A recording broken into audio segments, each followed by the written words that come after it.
Hello, dear viewers. We're back with another exciting episode. Today, we're diving into the fascinating world of electoral bonds in India, a revolutionary concept introduced in 2017 that has since become a hot topic in Indian politics. This seemingly simple instrument of political funding has stirred up quite a storm, sparking debates about transparency, accountability, and the very essence of democracy. As we navigate through this intriguing tale of politics and power, we'll uncover the beginnings, the controversies, and the significant Supreme Court ruling that shook the political landscape. Stay tuned as we unfold the intriguing history of electoral bonds, their impact, and the controversy surrounding them. Don't forget to subscribe and share our channel for more insightful content. So, what are electoral bonds? The concept was introduced in India in 2017. Now, if you're wondering what these bonds are all about, let's dive into their genesis. Imagine you're in the year 2017 and the Indian government unveils a new financial instrument known as electoral bonds as a part of the union budget. The purpose? To revolutionize the way political funding is handled in the country. The idea was simple, yet innovative. Individuals or corporations could purchase these bonds from designated branches of the State Bank of India and donate them to a political party of their choice. The catch? The transactions were anonymous, meaning the identity of the donor was kept a secret. This was done to protect donors from any potential repercussions of their political affiliations. In a nutshell, these bonds served as a channel for political donations, but they weren't just ordinary bonds. They were bearer instruments. That means they didn't carry the name of the holder. Instead, whoever held the bond was the owner, and the political party could encash it through a designated bank account. From March 2018 to April 2022, over 18,000 electoral bonds worth nearly 10,000 crore rupees were transacted. That's a lot of political funding, isn't it? Now, you might be wondering why such a mechanism was put into place. The intention was to bring transparency to the often clouded realm of political funding. By routing donations through a banking channel, it was expected that black money would find it harder to seep into the political framework. However, the question remains, did these bonds achieve the transparency they set out to bring? Or did they merely cloak the murky depths of political funding under a veil of anonymity? There's more to this story than meets the eye, and as we delve deeper, we'll uncover the controversies and legal battles that followed the birth of electoral bonds. These bonds were designed to bring about transparency in political funding, but did they succeed? Let's find out. As we delve deeper into the world of electoral bonds, we encounter a web of controversies and criticisms. The electoral bond scheme introduced in India in 2017 was not without its share of detractors.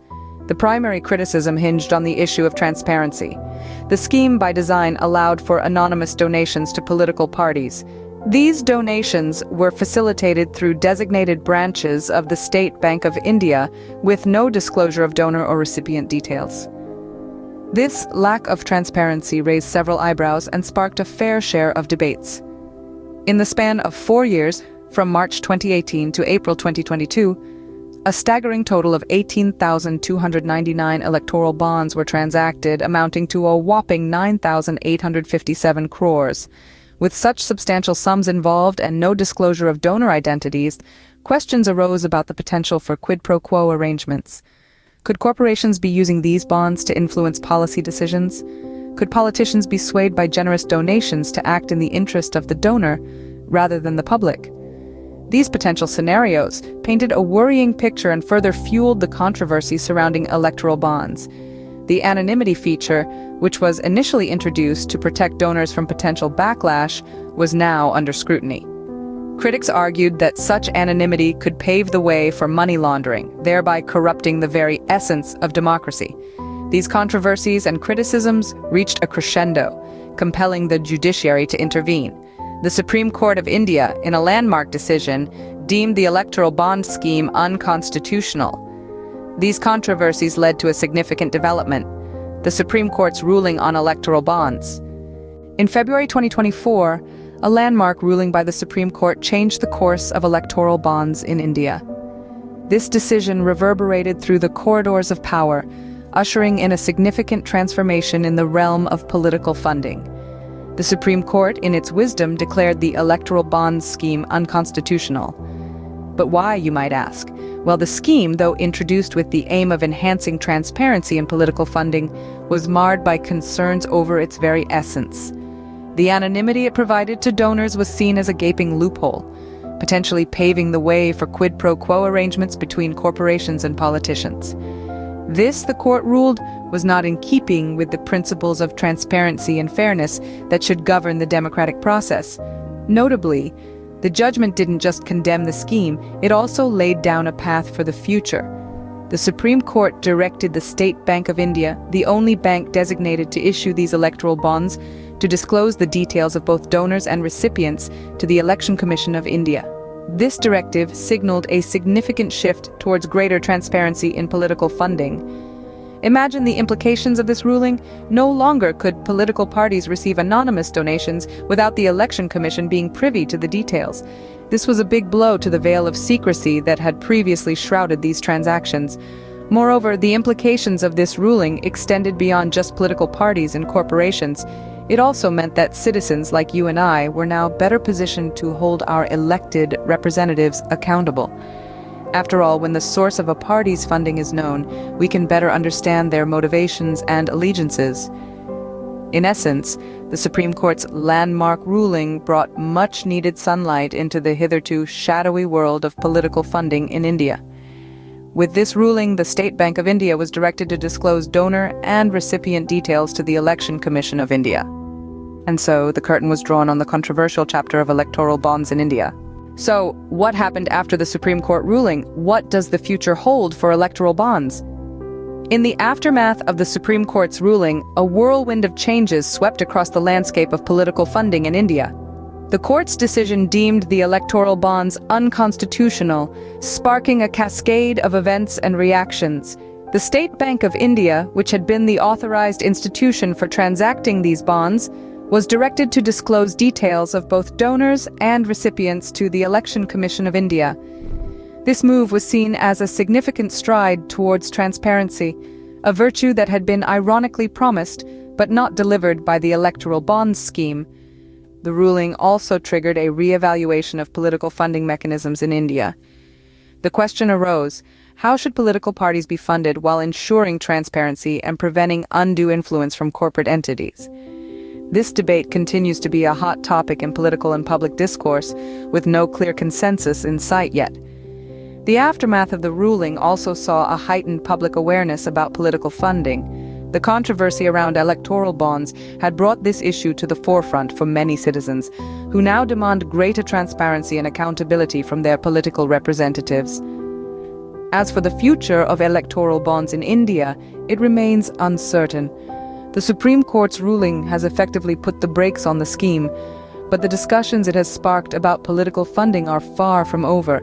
It is yet to be seen what new mechanisms might replace electoral bonds, or how they will address the challenges of transparency and accountability that have been so starkly highlighted by this episode. Despite their controversial history, electoral bonds have undoubtedly left a lasting impact on political funding in India. Their story serves as a reminder of the importance of transparency and accountability in democracy, and the need for constant vigilance and scrutiny to uphold these principles. It is a story that will continue to shape the discourse on political funding in India, and perhaps even inspire reforms that bring us closer to the ideal of a truly transparent and accountable democracy. Despite their controversial history, electoral bonds have undoubtedly left a lasting impact on political funding in India. We've come a long way in understanding the complex world of electoral bonds in India. We delved into the birth of electoral bonds, a concept that was introduced in 2017 as a means of political funding.